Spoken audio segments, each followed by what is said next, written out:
બસ ને શબ્દને આમ જો ને તો એનો પોતાની કોઈ વેલ્યુ નથી.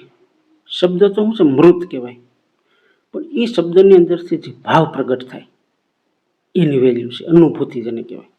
અમે નાના હતા તો અમારા દાદીમાં ઘણી વખત અમે કે રમવા જવું છે, રમવા જવું છે, તો ના પાડે.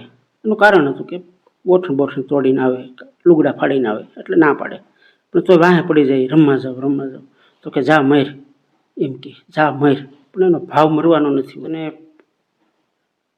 દાખલા તરીકે એક ફિલ્મનું ગીત છે કે આંખે ખુલ્લી હો યા હો બંધ, દીદાર ઉનકા હોતા હે, કૈસે બતાવું હો યારો. બરાબર. તો આનું આ વાક્ય છે, તું વાંઢો છો, તો એ તને આમ અલગ ફિલિંગ આવે કે આંખો ખુલ્લી હોય યા બંધ, અમે પૌણેલા છે. તો એનું એ જે ગીત છે આખું કડી, અમારી અંદર અલગ અનુભૂતિ હોય કે આંખો ખુલ્લી હો યા હો બંધ, દીદાર ઉનકા હોતા હે, કૈસે બતાવું હો યારો. ફિલિંગ આખી ફરી રહી. બસ આ જ વસ્તુ છે.